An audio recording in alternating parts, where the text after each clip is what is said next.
Happy Devils Wednesday. This is the Woo Report. The Woo Report. The Morning Woo edition. Coming to you live from the Primetime Radio Studios inside the bunker in an undisclosed location in New Jersey. Streaming live on Facebook Live, YouTube Live, Twitter Live, and Twitch on the Let's Go Devils Network. Wow. I love Vitek Vanecek. I love Akira Schmid. I love Nico Daws. As Tom Fitzgerald answering the question about the goaltending situation in New Jersey. Last night, I put it out on Twitter, on my Twitter account, at PrimetimeSamWoo, about if you woke up today and Connor Hellebuyck was your goaltender, how would you feel? And overall, the responses on Twitter was pretty positive, but a lot of Devils fans being realistic about the cost of Connor Hellebuyck, what would have to go to Winnipeg's way, and I think that Tom Fitzgerald, Devils GM, is playing it perfectly. Of course he's going to say, I love Vitek. I love Schmid. I love Daws. And I truly believe he does. But why give other teams leverage like Anaheim and Winnipeg, who have goaltenders in their organization that the Devils would want on their team? You've got to say that because it kills two birds with one stone. Because if you say, well, we need help with our goaltending, you're pretty much insult Vitek Schmid, especially the season that they had last season, and Daws being hurt. Wouldn't be a smart move by Tom Fitzgerald. But even then, I do believe that the Devils have the goaltending right now. It may not be elite yet, because I have high hopes on Schmid and Daws. But right now, I think it's Akira Schmid's net. Or soon to be. Vitek Vanecek had a great first half of the season, last season, when Mackenzie Blackwood went down. Maybe it was a little overplayed, but he started to fade in the end there. He really tried to battle. And I'll tell you, Vitek Vanecek, I like him as a goaltender. Do I think he's an elite goaltender? No. But do I think Vitek Vanecek could get the Devils to where they need to be? I do think so. Vitek Vanecek, I think, will have a better season this upcoming season, but the goalies must beware. You've got two young kids looking to break into the lineup, Luke Hughes and Simon Nemec, that you got to be on your A game. No more Damon Severson. No more Ryan Graves. You're going to have a much, much better potential on the offensive end with this blue line. But defense wins championships. And you're going to need goaltending. The last line of defense. I see Peter Seifert saying that Vitek Vanecek has great personality. NY Davey, look at the goalie the VGK won with. Nobody heard of him. Aiden Hill. Yeah, I mean, I've been saying this since Corey Schneider back in 2013 traded to the New Jersey Devils, that you really don't need an elite goaltender to win the Stanley Cup, but you need to have a good front six, the six defensemen in front of the goaltender in order to win. And I think that's where cups are won in the new NHL. Before the lockout of 2000 2004 and 2005,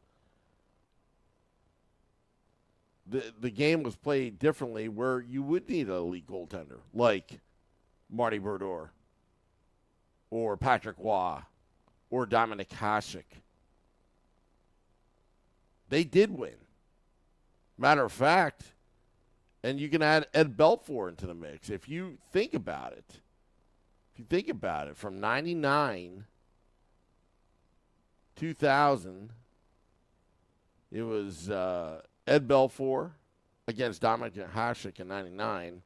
Then it was Marty Brodeur versus Ed Belfour.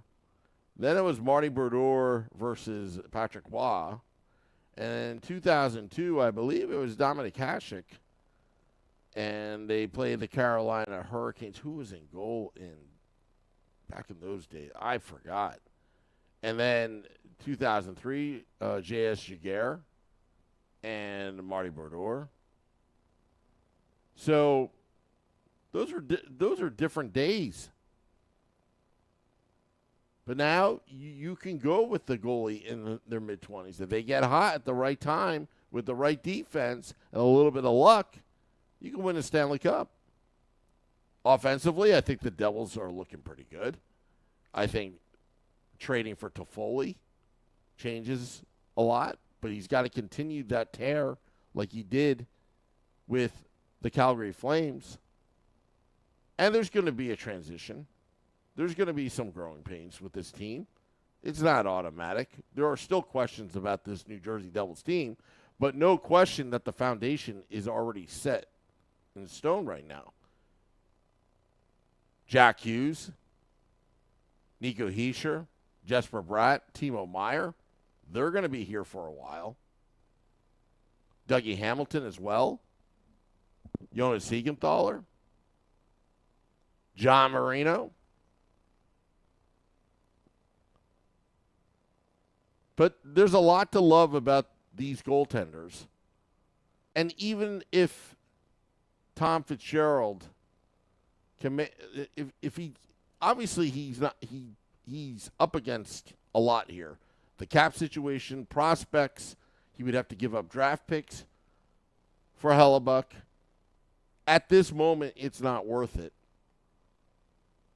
But you never know. Maybe Schmid or Vitek will have an outstanding Vezina Trophy type season and prove us all wrong. But I think to have the 1A and 1B right now is perfect for the New Jersey Devils. And maybe by midseason, there could be a move. But right now, it's going to cost you. It's going to cost you a lot.